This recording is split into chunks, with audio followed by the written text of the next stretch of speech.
Hello everyone, आप देख रहे हैं मेरे YouTube channel R K education class. Friends, आज हम पढ़ेंगे BA programme first semester education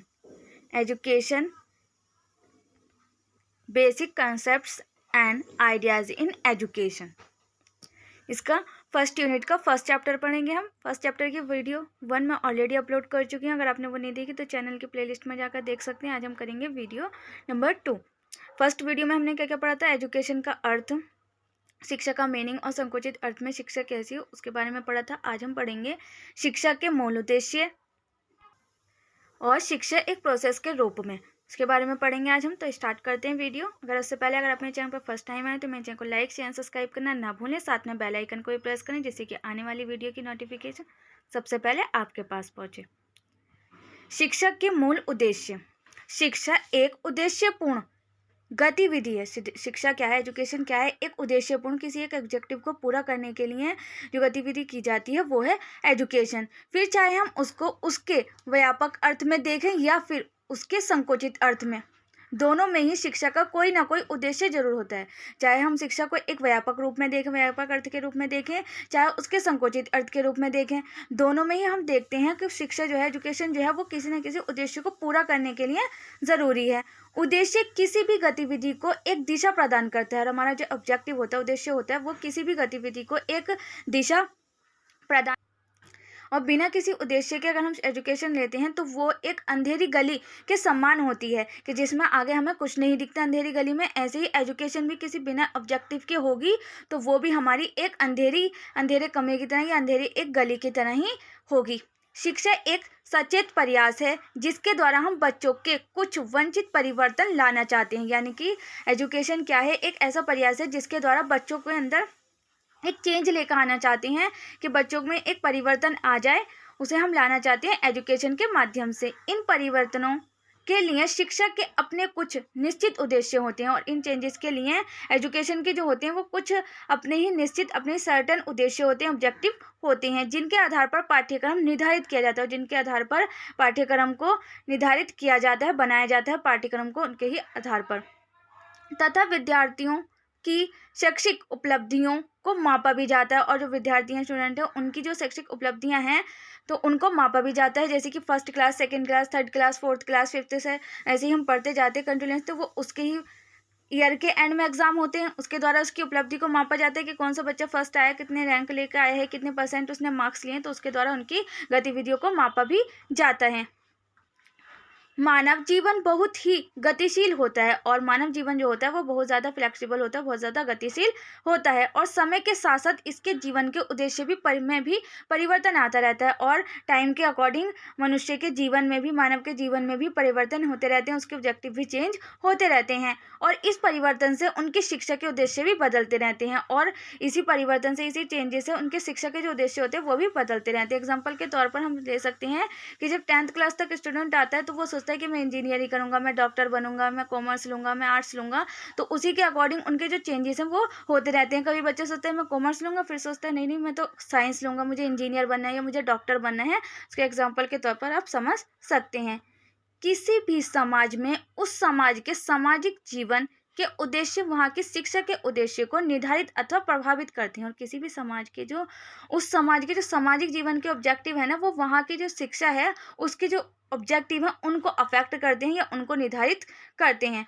हमेशा से शिक्षा का मूल उद्देश्य व्यक्ति के व्यक्तित्व का विकास तथा समाज का विकास करते हुए उसकी निरंतरता को बनाए रखना रहा है। और हमेशा से एजुकेशन का क्या ऑब्जेक्टिव रहा है कि जो व्यक्ति है उसकी पर्सनालिटी, उसके विकास, उसकी डेवलपमेंट, उसके समाज का विकास करते हुए उसकी जो निरंतरता चलने वाली जो उसकी जीवन शैली है उसको बनाए रखने का ही प्रयास करती है एजुकेशन। प्राचीन भारत में अध्यात्म ही जीवन का आदर्श था तथा शैक्षिक उद्देश्य जीवन की अवधारणा द्वारा निर्धारित किए जाते थे। और प्राचीन भारत में शिक्षा के उद्देश्य जो थे वो जीवन की अवधारणा द्वारा ही निर्धारित किए जाते थे। शिक्षा का उद्देश्य आत्मबोध तथा बाह्य का बोध था। और शिक्षा का उद्देश्य क्या था? आत्मबोध, यानी अपनी आत्मा को संतुष्ट करना, एजुकेशन प्राप्त करना, और बाह्य बोध, जो बाह्य बोध था उन दिनों छात्रों के मन में सामाजिक और नागरिक कर्तव्यों को शामिल करना भी शिक्षा का एक प्रमुख उद्देश्य माना जाता था। और उस टाइम पर, प्राचीन भारत के टाइम पर, जो छात्र थे उनके मन में सामाजिक और नागरिक कर्तव्यों को शामिल करना भी शिक्षा का एक प्रमुख उद्देश्य माना जाता है। मेन ऑब्जेक्टिव माना जाता था कि वो सामाजिक और नागरिक दोनों कर्तव्यों को उनके एजुकेशन में इंक्लूड किया जाए। मध्यकालीन युग के दौरान धर्म ही जीवन और समाज का मुख्य मार्गदर्शक था। और प्राचीन भारत में क्या था कि सामाजिक और नागरिक कर्तव्यों को इंक्लूड करना एजुकेशन में, जो कि मेन ऑब्जेक्टिव था। मध्यकालीन युग के दौरान धर्म ही जीवन और समाज का एक मुख्य मार्गदर्शक था कि धर्म ही जीवन और समाज का एक मुख्य मार्गदर्शक था। सभ्यता धर्म केंद्रित थी तथा शिक्षा पूरी तरह से पुरोहितीय प्रसंग था। वहीं अंग्रेजों के आने के बाद उन्होंने हमारे स्वदेशी शिक्षा प्रणाली को हटाकर अपनी अलग शैक्षिक व्यवस्था स्थापित की। और मध्यकालीन युग में क्या था कि धर्म ही जीवन और समाज का एक मुख्य मार्गदर्शक था, लेकिन जैसे ही अंग्रेज आए उन्होंने क्या किया, जो हमारी सभ्यता थी उसको तो हटा दिया और उन्होंने अपनी लैंग्वेज को पढ़ाना स्टार्ट कर दिया। और वहीं अंग्रेजों के आने के बाद क्या हुआ, स्वदेशी जो शिक्षा प्रणाली थी उसको हटाकर अपनी अलग शिक्षा व्यवस्था स्थापित कर दी। उनका प्रमुख उद्देश्य मजदूर वर्ग के भारतीय तैयार करना था। उनका, अंग्रेजों का मेन ऑब्जेक्टिव क्या था कि जो मजदूर है ना उनको तैयार किया जाए, उनसे काम निकाला जाए, जिनसे वह सरकारी कार्यालयों में अधीनस्थ पदों का काम करा सके, जिससे कि वो क्या करें अंग्रेज कि सरकारी कार्यालयों में अधीनस्थ पदों का काम करवा सके मजदूरों से। स्वतंत्रता के बाद भारतीय नेताओं को ब्रिटिशों द्वारा शुरू की गई शिक्षा की प्रणाली में निहित दोषों का एहसास हुआ और इसमें बदलाव करने के लिए कदम उठाए गए। स्वतंत्रता के बाद भारतीय नेताओं को ब्रिटिशों द्वारा शुरू की गई शिक्षा प्रणाली में निहित दोषों का एहसास हुआ और इसमें बदलाव करने के लिए कदम उठाए। आज़ादी के बाद जो नेता थे उन्हें, जो ब्रिटिश थे, जो अंग्रेज थे, उनके द्वारा जो शिक्षा प्रणाली दी गई थी भारत को, उसमें उन्हें दोष दिखे, उन्हें दिखा कि भाई ये गलत है, तो उन्होंने उसके बदलाव करने के लिए कुछ कदम उठाए। शिक्षा का सार्वभौमिकरण समय की आवश्यकता थी तथा शिक्षा को राष्ट्रीय विकास के साथ जोड़कर देखा जाने लगा और एजुकेशन को राष्ट्रीय विकास के साथ जोड़कर देखा जाने लगा। इस दौरान शैक्षिक सुधारों के लिए कई समितियों और आयोगों की स्थापना की गई और इसके लिए, एजुकेशन को इम्प्रूव करने के लिए कई शिक्षकों सुधारकों की समितियों और आयोगों की स्थापना की गई। बदलते समय के साथ शिक्षकों व्यक्ति की अंतर्निहित क्षमता और उसके व्यक्तित्व के विकास करने वाली प्रक्रिया तथा सामाजिक और राष्ट्रीय विकास के लिए एक आवश्यक पहलू के रूप में भी देखा जा रहा था। और शिक्षा के कुछ जो प्रमुख उद्देश्य हैं वो इस प्रकार हैं। फर्स्ट आता है सामाजिक विरासत का हस्तांतरण। शिक्षा के द्वारा एक पीढ़ी अपने आने वाली पीढ़ी को अपना ज्ञान, लोक चलन, लोक नीतियाँ तथा सामाजिक गठन के संस्थापक प्रतिमानों को पीढ़ी दर पीढ़ी हस्तांतरित करती हैं। शिक्षा का यह कार्य कई संस्थाओं जैसे परिवार, विद्यालय, धार्मिक संप्रदायों के औपचारिक साधनों, वे समुदाय व राज्य के अनौपचारिक साधनों द्वारा किया जाता है। हस्तांतरण का मतलब होता है सौंपना, यानी कि ये फादर हैं, ये अपने बच्चे को अपनी एजुकेशन, अपने लोक चलन, अपनी लोक नीतियाँ सौंप देंगे। फिर इसके बाद जो इनके बच्चे होंगे वो ये अपने बच्चों को सौंपेंगे, फिर ये इनके अपने बच्चों को सौंपेंगे। तो इसी का क्या होता जा रहा है, हस्तांतरण होता जा रहा है। किसका? अपने ज्ञान का, अपने लोक चलन का, लोक नीतियों का, संस्कृति का, समाज गठन का, संस्थापकों के जो प्रतिमान होते हैं वो पीढ़ी दर पीढ़ी हस्तांतरण करती रहती है। और शिक्षा का यह कार्य जो है वो कई संस्थाओं जैसे परिवार में चलता है, ये फैमिली का हो गया, ऐसे विद्यालय का होता है, ऐसे धार्मिक संप्रदायों का होता है, औपचारिक संसाधनों वे समुदाय व राज्य के अनौपचारिक साधनों द्वारा किया जाता है। सभी का इसी के अकॉर्डिंग किया जा सकता है, आप एग्जाम्पल के द्वारा समझ सकते हैं। नेक्स्ट आ जाता है शारीरिक विकास का उद्देश्य। अरस्तु के अनुसार स्वस्थ शरीर में स्वस्थ मन का निर्माण ही शिक्षा है। शारीरिक विकास शिक्षा का एक सार्वभौमिक उद्देश्य है। यह उनकी मांसपेशियों को सशक्त बनाने, ज्ञानेंद्रियों एवं कर्मेंद्रियों के विकास तथा जन्मजात शक्तियों के विकास से जुड़ा है। इसके लिए उन्हें उत्तम स्वास्थ्य के नियम बताए जाते हैं तथा उनके लिए आसान व्यायाम तथा खेल कूद की व्यवस्था की जाती है ताकि उन्हें अपनी इंद्रियों के प्रयोग करने के लिए अधिक से अधिक अवसर मिल सके। यानी कि शारीरिक विकास का उद्देश्य क्या होता है कि एक स्वस्थ शरीर, एक हेल्थी शरीर में एक हेल्थी माइंड का निर्माण हो, उसे ही क्या कहते हैं हम एजुकेशन कहते हैं। और शारीरिक विकास शिक्षा का एक सार्वभौमिक उद्देश्य होता है। सबसे मेन क्या होता है उस एजुकेशन का कि हेल्थी हो और उसका मन भी हेल्थी हो, जिससे कि वो अच्छे से एजुकेशन को प्राप्त कर सके। ये उनकी मांसपेशियों को सशक्त बनाने में, उनके माइंड को शार्प बनाने में, उनके काम करने के तरीकों को शार्प बनाने में काम करता है। और इसके लिए उत्तम स्वास्थ्य के नियम बताए जाते हैं। यानी कि आसान उन्हें खेलने कूदने दिया जाए, उनसे व्यायाम कराई जाए और खेल कूदने की व्यवस्था की जाए उनके लिए, ताकि उन्हें अपनी जो इंद्रियां हैं उनके प्रयोग के लिए अधिक से अधिक अवसर मिल सके।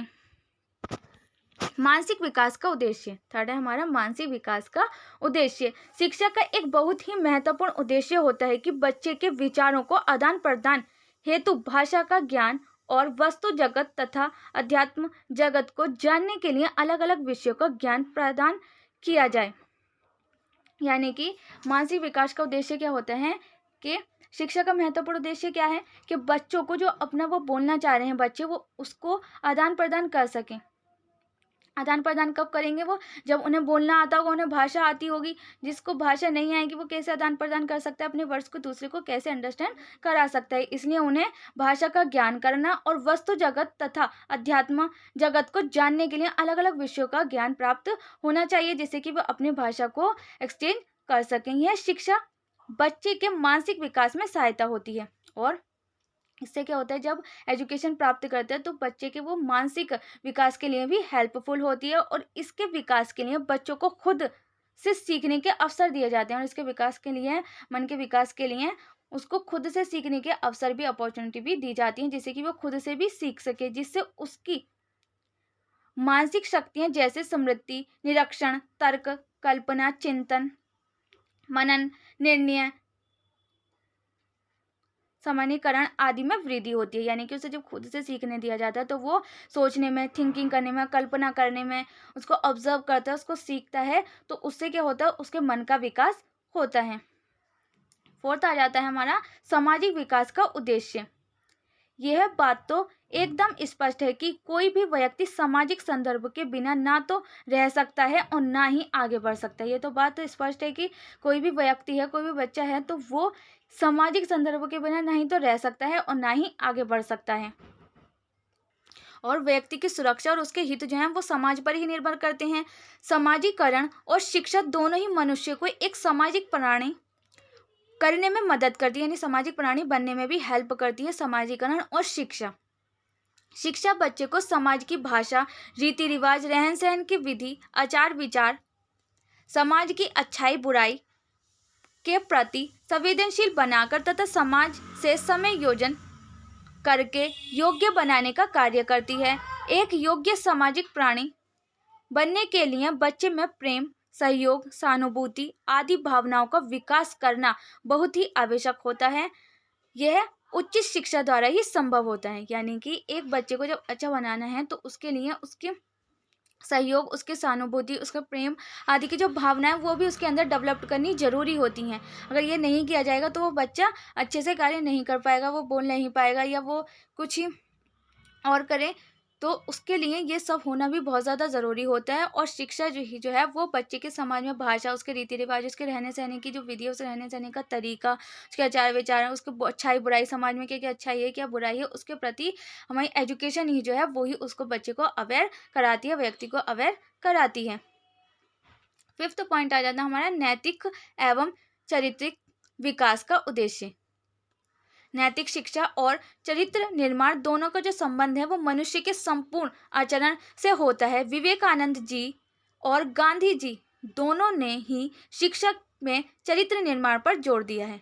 विवेकानंद जी और गांधी जी दोनों ने ही शिक्षा में चरित्र निर्माण पर जोर दिया है। बच्चे में नैतिक एवं चारित्रिक विकास शिक्षा का एक प्रमुख उद्देश्य है। और बच्चे में नैतिक एवं चारित्रिक निर्माण जो है, विकास जो है, वो सबसे ज़्यादा मेन ऑब्जेक्टिव है एजुकेशन में।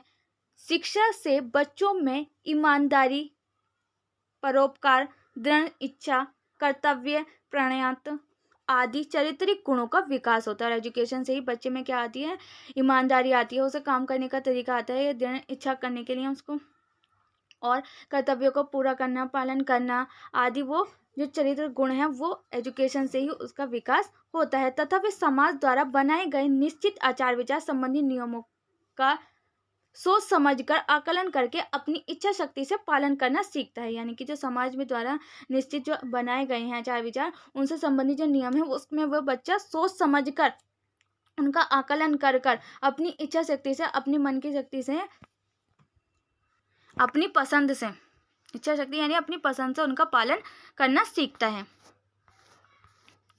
सिक्स्थ आ जाता है हमारा सांस्कृतिक विकास का उद्देश्य। हर समाज की अपनी एक संस्कृति होती है, हर समाज की अपनी एक संस्कृति होती है, और शिक्षा द्वारा लोग अपनी सांस्कृतिक धरोहर को पीढ़ी दर पीढ़ी हस्तांतरित करते हैं। और एजुकेशन के द्वारा ही लोग जो हैं वो अपनी सांस्कृतिक जो धरोहर है उनकी, वो पीढ़ी दर पीढ़ी हस्तांतरित करते हैं, यानी कि एक दूसरे को सौंपते चले जाते हैं। किसी भी समाज की शिक्षा का यह एक प्रमुख उद्देश्य होता है, किसी भी समाज की जो एजुकेशन हो उसका ये प्रमुख उद्देश्य होता है कि वो पीढ़ी दर पीढ़ी अपनी सांस्कृतिक धरोहर को सौंपते हैं। इसके अंतर्गत बच्चों को उनके समाज की संस्कृतियों के विषय अथवा मूल तत्वों का ज्ञान कराया जाता है, उनके बारे में उन्हें पढ़ाया जाता है, उन्हें बताया जाता है, और उनसे उम्मीद की जाती है कि इनको वो अंडरस्टैंड करेंगे और अपने व्यवहार में परिलक्षित भी होंगे। सेवंथ आ जाता है व्यावसायिक विकास का उद्देश्य। व्यावसायिक उद्देश्य का मीन क्या हुआ कि जीवन, अपनी जीविका को चलाने के लिए उन्हें काम करने की ज़रूरत होती है, तो वो हम किससे समझते हैं, व्यावसायिक विकास से ही समझते हैं। और रोटी, कपड़ा और मकान जो है वो किसी भी मनुष्य के लिए सबसे मौलिक आवश्यकता होती है। हर किसी के लिए रोटी, कपड़ा, मकान तो ज़्यादा ही ज़रूरी है, रोटी के, कपड़े के, मकान के वो नहीं रह सकता है। इसलिए शिक्षा द्वारा इन प्राथमिक आवश्यकताओं की पूर्ति किया जाना शिक्षा का एक महत्वपूर्ण उद्देश्य माना जाता है। शिक्षा व्यावसायिक उद्देश्य का अर्थ है कि बच्चे को उसके रुझान, रुचि, योग्यता अथवा आवश्यकता अनुसार कोई भी उत्पादन कार्य, व्यवसाय, कोई लघु उद्योग अथवा किसी बड़े उद्योग को चलाने के लिए जरूरी तकनीकी, प्रशासनिक एवं संगठनात्मक समझ बनाई जाए, ताकि वे अपने और अपने परिवार का जीवन को पोषण अच्छे से कर सके। यानी कि व्यावसायिक विकास क्या होता है कि बच्चे को उसके अनुसार, उसकी पसंद के अनुसार, उसकी एबिलिटी के अनुसार, यानी कि उसकी योग्यता के अनुसार उसको काम दिया जाए, जिससे कि वो उस व्यवसाय को करे, चाहे वो व्यवसाय लघु हो या वो व्यवसाय बड़ा उद्योग हो, उसे चलाए। उसमें उसके लिए तकनीकी जो टेक्नोलॉजी है, जो प्रशासनिक है या संगठनात्मक जो भी समझ है, उसको बच्चे में डेवलप की जाए, जिससे कि वह अपना और अपने परिवार का जीवन चला सके, अपने परिवार के लिए इनकम अर्न कर सके, जिससे कि उनके जीवन लाइफ चल सके। नागरिकता एवं शासन तंत्र की शिक्षा का उद्देश्य। किसी भी देश के नागरिक को वहाँ के नागरिक कर्तव्य एवं जिम्मेदारियों को निभाना पड़ता है। कोई भी देश हो, उसमें उसके जो नागरिक हैं उनके जो कर्तव्य हैं और जो उनकी रिस्पॉन्सिबिलिटी है उनको निभाना पड़ता है। शिक्षा का उद्देश्य होता है कि बच्चे को इस तरह से प्रशिक्षित करे कि वे अपने सभी नागरिक कर्तव्यों एवं जिम्मेदारी को अच्छी तरह से निर्वाह कर सके। और शिक्षा का ऑब्जेक्टिव यही होता है कि व्यक्ति के जो भी उसके कर्तव्य हैं, नागरिक के उसके जो भी जिम्मेदारियां हैं, वो उनका अच्छे से निर्वाह कर सके, उनको अच्छे से पालन कर सके, और उन्हें अपनी जीवन में, अपनी लाइफ में एजुकेशन के द्वारा ही उनका कर्तव्यों का पालन करे।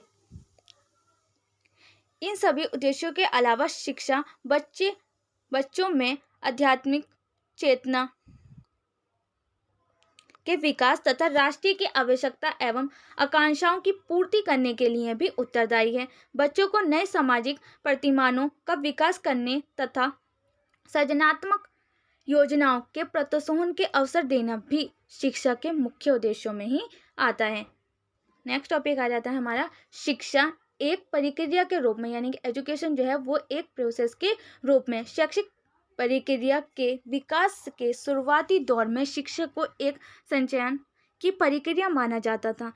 इसके अनुसार शिक्षा का कार्य था कि वह बच्चे के खाली दिमाग में ज्ञान के बीज बोए।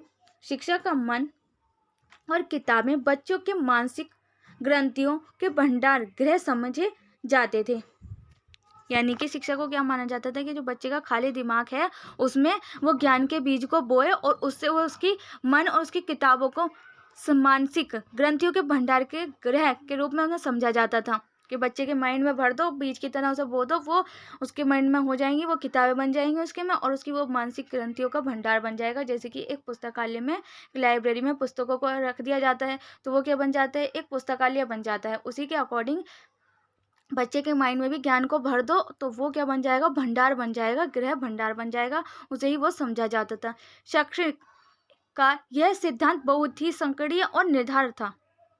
इसके अनुसार ज्ञान को तथ्य और कथनों की जानकारी के रूप में संप्रेषित तरीके से प्रस्तुत किया जाता था ताकि वह बच्चों द्वारा आसानी से याद किया जा सके, और उसको इस अकॉर्डिंग तैयार किया जा सकता था कि वह बच्चों को आसानी से याद किया जा सके, कि बच्चे जो हैं वो उसको इजीली लर्न कर सकें। शैक्षिक प्रक्रिया की यह अवधारणा विद्यार्थी की विरासत में मिली क्षमताओं और उसकी मानववैज्ञानिक प्रक्रियाओं को बिल्कुल ख़त्म कर देती थी।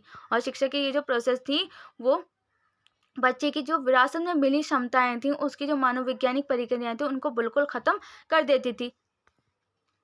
बदलती शैक्षिक, मानववैज्ञानिक, समाजशास्त्रीय तथा दार्शनिक विकासशील अवधारणाओं के साथ साथ शिक्षा के उद्देश्यों और शैक्षिक प्रक्रियाओं में भी परिवर्तन आता रहता है। और जैसे कि एजुकेशन में चेंजेस आते हैं उसी के अकॉर्डिंग मानववैज्ञानिक, समाजशास्त्रीय तथा दार्शनिक विकासशील जो अवधारणा है उनमें भी एजुकेशन के उद्देश्यों के साथ साथ चेंजेस आते रहते हैं। जिससे पहले एक चयन की प्रक्रिया के रूप में देखा जाता, जैसे कि पहले एक चयन की प्रोसेस के रूप में देखा जाता था, उसे मन के गठन की प्रक्रिया, वयस्क जीवन की जिम्मेदारियों और विशेष अधिकारों के लिए तैयार होने की प्रक्रिया, तरक्की और विकास की प्रक्रिया, शिक्षार्थी के जीवन को सही दिशा देने की प्रक्रिया, सामाजिक परिवर्तन और प्रगति की प्रक्रिया तथा सामाजिकरण की प्रक्रियाओं में के रूप में देखा जाता है। यदि हम देखें तो एजुकेशन को किसी व्यक्ति और समाज के स्वयंत्मक विकास की दृष्टि से एक सीखने सिखाने की प्रक्रिया है, कार्य है, प्रभाव है, अपेक्षा और वास्तविक के परिप्रेक्ष्य में देखें तो यह बहुत ही व्यापक और जटिल प्रक्रिया दिखाई देती है। अगर हम वास्तव में देखें, रियलिटी में देखें तो एजुकेशन जो है वो एक व्यापक और एक जटिल प्रोसेस के रूप में दिखाई देती है, परंतु सामान्य शब्दों में यह शिक्षक और छात्रों के बीच औपचारिक रूप से चलने वाली सीखने सिखाने की एक उद्देश्य पारक प्रक्रिया है।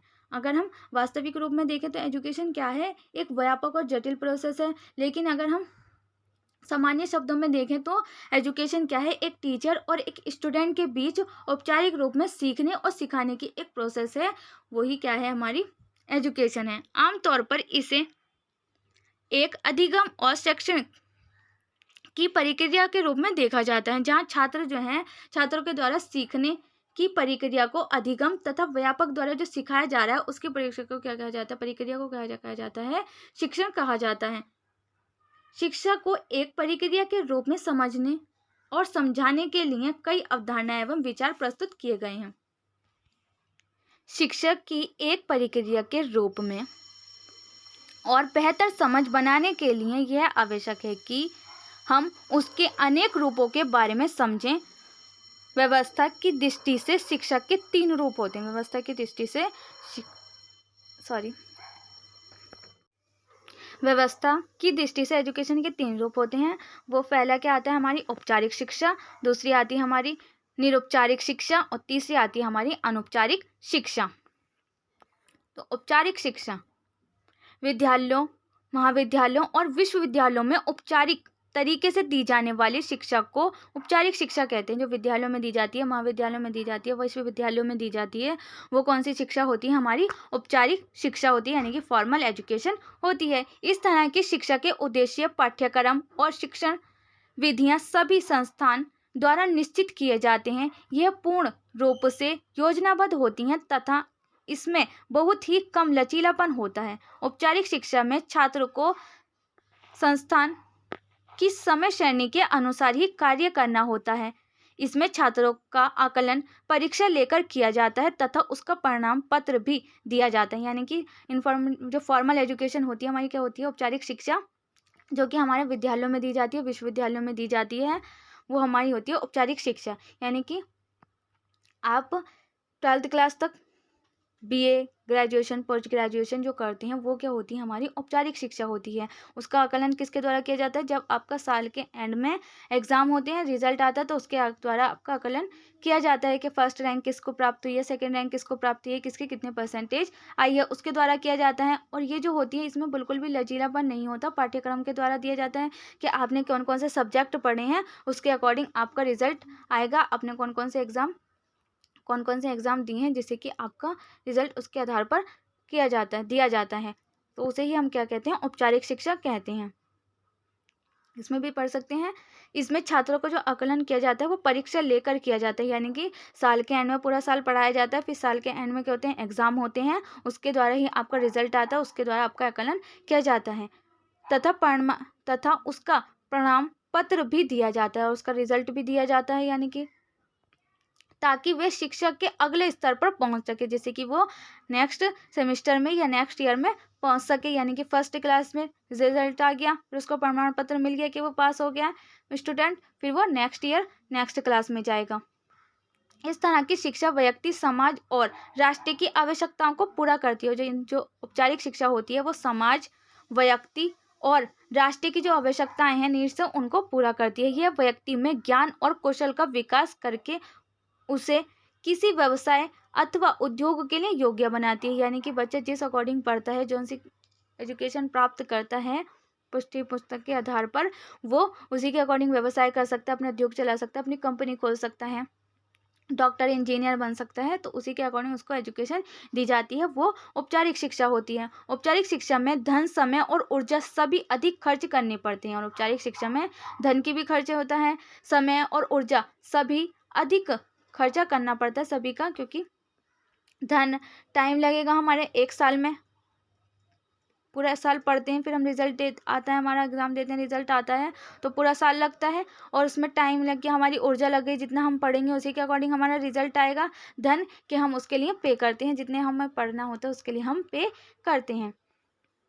तो औपचारिक शिक्षा में हमारी धन भी लगता है, समय भी लगता है, ऊर्जा भी लगती है, सभी का अधिक खर्च करना पड़ता है। ये क्वेश्चन भी इम्पोर्टेंट है आपका, ये आपके एग्जाम में भी पूछा जा सकता है कि औपचारिक शिक्षा, निरौपचारिक शिक्षा और अनौपचारिक शिक्षा में क्या डिफरेंस है। निरौपचारिक शिक्षा को औपचारिक शिक्षा की तरह विद्यालय, महाविद्यालय और विश्वविद्यालय आदि की सीमा में नहीं बांधा जाता। जो निरौपचारिक शिक्षा होती है, एजुकेशन होती है, उसको जैसे औपचारिक शिक्षा है वो किस में पढ़ते हैं, विद्यालय में पढ़ते हैं, महाविद्यालय, विश्वविद्यालय की सीमा में इसको नहीं बांधा जाता। सिर्फ औपचारिक शिक्षा ही होती है जो कि विद्यालय, महाविद्यालयों, विश्वविद्यालयों में दी जाती है, और जो निरौपचारिक शिक्षा होती है वो विश्वविद्यालयों में नहीं दी जाती, परंतु इसके उद्देश्य और पाठ्यक्रम निश्चित होते हैं। परंतु निरौपचारिक शिक्षा के उद्देश्य और पाठ्यक्रम निश्चित होते हैं तथा उसकी योजना में भी काफ़ी लचीलापन होता है, और निरौपचारिक शिक्षा की जो योजना होती है, प्लानिंग्स होती हैं, उसमें भी काफ़ी लचीलापन होती हैं, फ्लेक्सिबल होती हैं ये। इसका मुख्य उद्देश्य शिक्षा का प्रसार तथा उसे व्यवस्थित करना होता है, और उसका मेन मोटिव क्या होता है निरौपचारिक शिक्षा का, कि शिक्षा का प्रसार करना तथा उसे व्यवस्थित करना।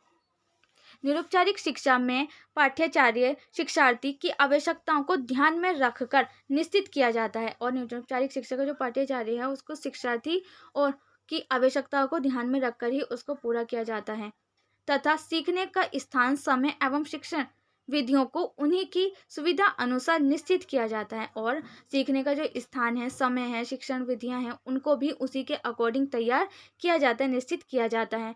पूर्ण शिक्षा, खुली शिक्षा, सतत शिक्षा और दूरस्थ शिक्षा इसके विभिन्न रूप हैं, यानी कि पूर्ण शिक्षा, खुली शिक्षा, सतत शिक्षा और दूरस्थ शिक्षा। सतत शिक्षा होती है यानी कि कंटिन्यूस चलने वाली जो एजुकेशन होती है उसको हम कहते हैं सतत शिक्षा। दूरस्थ शिक्षा, इसके विभिन्न रूप हैं। निरौपचारिक शिक्षा के कौन कौन से रूप हैं? पूर्ण शिक्षा, खुली शिक्षा, सतत शिक्षा और दूरस्थ शिक्षा। यह उन व्यक्तियों को शिक्षित करने के लिए सहायक है जो औपचारिक शिक्षा का लाभ नहीं उठा पाते, और ये जो एजुकेशन होती है ये उन लोगों के लिए होती है, उन विद्यार्थी, उन व्यक्तियों के लिए होती है जो कि औपचारिक शिक्षा का लाभ नहीं उठा सकते हैं। इसके द्वारा शिक्षा को निरंतरता प्रदान की जाती है, और इसके द्वारा जो शिक्षा है वो निरंतरता प्रदान की जाती है। अब आ जाती है हमारी अनौपचारिक शिक्षा। वे शिक्षा जिसका ना तो कोई निश्चित योजना होती है और ना ही निश्चित उद्देश्य। अनौपचारिक शिक्षा कौन सी होती है? जिसका ना ही तो कोई सर्टन योजना होती है, सर्टन प्लानिंग होती है, ना ही इसका कोई सर्टन ऑब्जेक्टिव होता है। पाठ्यचर्या या शिक्षण विधियां होती हैं, या पाठ्यचर्या भी नहीं होते, उसकी शिक्षण विधियां भी नहीं होती हैं, उसे औपचारिक शिक्षा कहा जाता है। यह शिक्षा आकस्मिक रूप से सदैव चलती रहती है और यही मानव को सबसे ज़्यादा प्रभावित भी करती है। और यह आकस्मिक रूप से चलती रहती है, सदैव कंटिन्यू चलती रहती है और यह मानव को सबसे ज़्यादा इफेक्ट करती है। अनौपचारिक शिक्षा, बच्चों की प्रथम शिक्षा अनौपचारिक तरीके से सबसे पहले घर से ही शुरू होती है। यानी कि जो बच्चे की अनौपचारिक शिक्षा जो होती है सबसे पहले घर से ही शुरू होती है।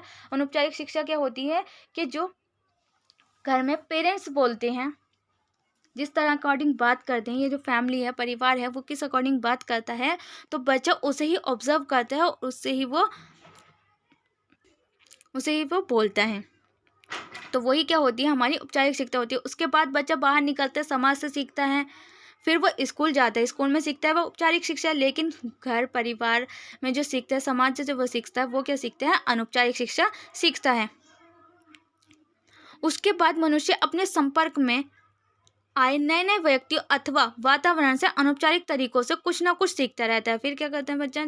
जो मैंने बताया कि अपने जो नए नए व्यक्ति हैं उनसे मिलता है, वातावरण में अनौपचारिक तरीके से कुछ ना कुछ सीखता ही रहता है और अपने ज्ञान में वृद्धि करता है। कुछ ना कुछ बाहर सीखता ही रहता है और उससे वह क्या करता है? अपने ज्ञान में भी वृद्धि करता है। व्यक्ति के आचरण एवं भाषा को उचित दिशा देने के लिए उनके अनुभवों को व्यवस्थित करने के लिए उन्हें उनकी रुचि और योग्यता के अनुसार किसी विशेष कार्य में प्रशिक्षित करने के लिए उनके अनुभवों को व्यवस्थित करना तथा शिक्षा के प्रचार और प्रसार के लिए औपचारिक और अनौपचारिक शिक्षा का प्रबंध बहुत ही आवश्यक है। यानी कि बच्चों की अपनी रुचि चेक करने के लिए, अपनी योग्यता के लिए, अपनी विशेष कार्य में प्रशिक्षित करने के लिए, उनके अनुभवों उनके व्यवस्थित करने के लिए शिक्षा के प्रचार और प्रसार के लिए औपचारिक और अनौपचारिक दोनों ही शिक्षाएं प्रावधान बहुत ही आवश्यक है। यानी कि दोनों ही होनी आवश्यक है। औपचारिक शिक्षा जो हम विद्यालय में सीखते हैं, जो बट अनौपचारिक शिक्षा जो होती है वो हम अपने परिवार में, समाज में, वातावरण में सीखते हैं और हम कुछ ना कुछ नया सीखते रहते हैं। तो वही क्या होती है? हमारी अनौपचारिक शिक्षा होती है। और अनौपचारिक और औपचारिक दोनों ही शिक्षाएं होनी ज़रूरी हैं, जिससे कि बच्चा अपने संतुष्टि के साथ, अपनी इच्छा के अनुसार अपने शिष्य को सिलेक्ट कर सकता है। अगर आपको किसी और टॉपिक पे वीडियो चाहिए, किसी और सब्जेक्ट की वीडियो चाहिए, तो आप मुझे कमेंट बॉक्स में बता सकते हैं। वीडियो कैसी लगी ये भी कमेंट बॉक्स में लिखकर ज़रूर बताएं। और ऐसी इंटरेस्टेड वीडियो देखने के लिए मेरे चैनल को लाइक, शेयर, सब्सक्राइब करना ना भूलें। साथ में बेल आइकन को भी प्रेस करें, जिससे कि आने वाली वीडियो की नोटिफिकेशन सबसे पहले आपके पास पहुँचे। और वीडियो को ज़्यादा से ज़्यादा शेयर करें ताकि ये वीडियो सभी बच्चों तक पहुँच जाए जिसको भी की वीडियो की ज़रूरत है। Thanks for watching.